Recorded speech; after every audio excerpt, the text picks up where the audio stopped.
All right, crew, we are going over week 6, day 5 of the As If Training Pod. And for your warm up, we're gonna dive right in. 3 rounds of 15 and 15 bicycle crunches, 12 and 12 single leg bridges, and a 60-second forearm plank. These are all movements that you should be familiar with, but for review, bicycle crunches, we're gonna be on our back, and you're gonna find tabletop. So knees are up in this 90-90 position, knees and hips, 90-90. And then we're gonna have hands behind the head and chest lift up into a crunch if we can. And from here, you're gonna straighten your right knee. And as you do that, you're gonna rotate toward that left knee, bringing right elbow to left knee, staying lifted in your head and chest. Rotate back to center, stay lifted if you can. Press that left leg away, rotate toward the right, left elbow touches inside of right knee. Back to center. Continue going like this while remaining lifted, or if that feels too intense, take it from the floor. Still keep legs lifted and alternate straightening one leg and rocking up, kind of rolling onto this left outer arm. Tap the inside, back down, and then up and over. So that's your bicycle crunches. Next, we have single leg bridges. So same position as far as being on your back, but bring the feet to the floor. Hands can come down, lift your hips up. And from here, we'll start with the left side. Keeping left foot planted, bring your right knee up. And the right leg stays here the entire time as those hips now lower to the floor. And then think of that foot, that left foot, staying planted on the ground. Heel and all toes stay grounded. I don't want your heel to lift. I don't want your toes to come up. Try and keep that foot rooted as you then drive your hips up to the ceiling and back down. So you'll do 12 of these guys for single leg bridges on one side, followed by 12 on the opposite. So right foot is rooted, toes stay down, left leg's lifted in this 90-90 position. We drive our hips up and down for 12. So those are single leg bridges. And then finally, the third movement is a forearm plank. So we're doing 60 seconds, which may be a bit of a challenge. So do the best you can. I would like you to try to stay in it for as long as you can. So meaning if coming out of the forearm plank into a position that's less intense, so you could still stay there, then we're gonna do that. So coming onto forearms, we're gonna straighten our legs behind us, tucking our toes. And in this position, we're keeping that tailbone, this lower back area, tucked under, and then dropping those hips down, keeping a nice flat back so we're not sagging like this. So we're gonna hold here. If you feel like you're getting 30 seconds, 40 seconds, 45, and you're like, I can't do it, I want you to shoot your butt up in the air. You can even walk your feet in, but I want you to try to stay in your forearms and toes. And then when you're ready, you can shimmy back down.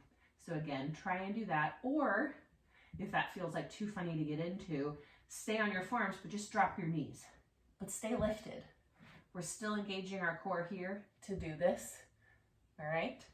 So that's the warm-up. You've got 3 rounds, 15 and 15 bicycle crunches, 12 and 12 single leg bridges, and a 60-second forearm plank. This is a great place to pause, and then we'll start part A. All right, guys, part A, we're doing 5 and 5 half Turkish get-ups. So since we're only doing half of the movement, we're not coming all the way up to the top. It's really just the point where our hips come off the ground. I'm going to encourage you to try to use perhaps something a little heavier in your hand. Now, I know that this training pod is for the most part body weight movements. Now, I'm going to introduce some more stuff. Obviously, I've used some weights with you guys with bands and weights just because I think some of you are ready for that. And I also just want you to have the option. So again, pick the best version for you, but for part A movements, I'll add a band to the last one just to give it some spice. And then, like I said, I'm gonna go a little heavier with the half Turkish get up. So I have a 5 and a 10 pound weight. I would encourage you, if you haven't maybe tried a 5 pounder, maybe you try that. If you haven't tried 2.5, maybe you try that. If you haven't tried 1 pound, put it in your hand for these guys. Just try something more than what you've been using for the full Turkish get up version, okay?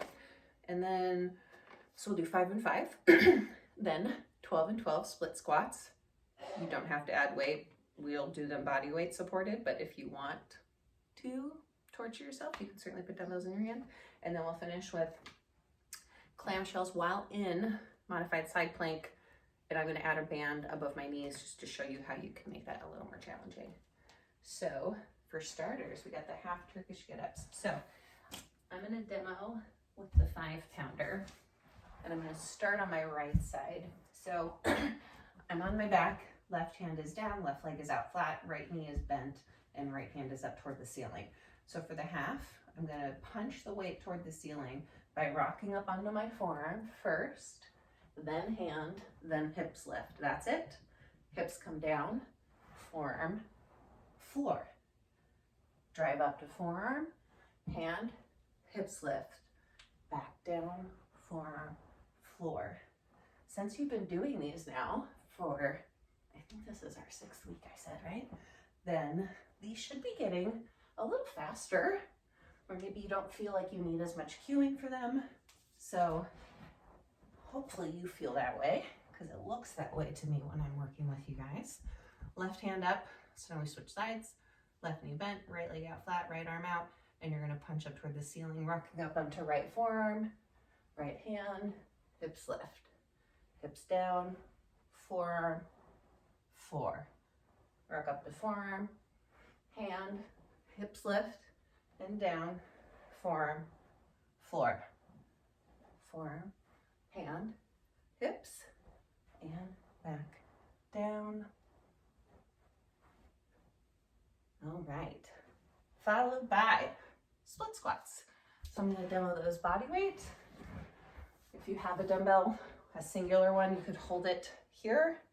If you wanted to hold a pair of them, that's fine. But otherwise, you will find this staggered stance position. So remember, if I'm looking at you square on, I don't want one foot to look like it's behind the other. I want you to have space between your feet, like you're on skis, all right? So from there, upright trunk, drop that back knee down to the floor and back up. We're doing 12 on one side before switching to the next. You can always too decide to do the first round of movements body weight, and then if you want to add resistance for rounds 2 or 3, you of course can do that.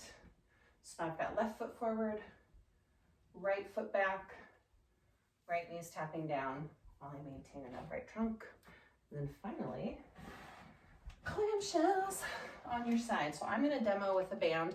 It looks the same if the band weren't on my legs, so just imagine that if you're not using one. I'm gonna put it above my knees and then find side plank on my right side. Right forearm's down, knees are bent, and I'm gonna lift up so that my points of contact with the floor are my right forearm. My right elbow feels like it's pressing into the floor. My right hand is pressing into the floor. Right hips are lifted toward the ceiling. And then I have the outside edge of my right lower leg on the floor. So staying lifted, right? My heels stay touching, and I'm gonna lift my top leg up and open against that band. So I don't want my trunk to like wobble all over. I wanna stay stable, which is the challenge, right? While I'm doing this clamshell on this side. This is challenging. So try maybe the first round body weight, and then if you're feeling confident, go for it. Or if you're like out the gate, like last time I did these, Lindsay, these are really easy, then go straight for the band today. 20 and 20 of these. So that's part A. You've got 3 rounds of, what was it now? The Turkish get up, excuse me. 5 and 5, half Turkish get up, so a little heavier weight. 12 and 12 split squats, and then 20 and 20 clamshells in modified side plank. Great time to pause this and go for it and finish part A. Part B, 2 rounds, right and left, 60-second outer glute stretch holds, followed by 10 and 10 hip switches. So as a reminder, the outer glute stretch, I'll demo this way. You're on your back, close to a surface. A couch or a wall is a good place to be. So I'm going to start with my left foot on the wall. Right ankle crosses over top of left thigh. And then I'm just going to let my hips fall to the ground. I think the biggest thing I see with this is people want to push that knee away. And I want you to just let it come toward you. I want you to allow the hips to fall to the floor. And ideally we're gonna feel a nice stretch on the outside of this right hip somewhere. And we're gonna be here for 60 seconds. Then we'll switch. Right foot goes on the surface. The left ankle crosses over the top of left thigh. And then we let our hips drop. Let that knee fall toward us and just hang out here for 60 seconds. Feel free to hold it a little longer if you like. This one always feels good to me. So once you've done that, you will go into hip switches. So from a seated position, legs in front of you bent, feet planted wide, wider than your hips, and ideally not using your hands, but if we need to, it's fine. We're gonna drop our knees to the left and try and rotate our trunk. So if we look down at our legs, it's like they make this sort of, 90 shape, right? Roll back to center and then to the right. Again, you can use your hands, and as things feel like they're loosening up, you can try and go without your hands, make it a little more active, and you'll go 10 times to each side. And then you'll go back and repeat the outer boot stretch on each leg for 60 seconds, and then one more round of the hip switches. Have fun.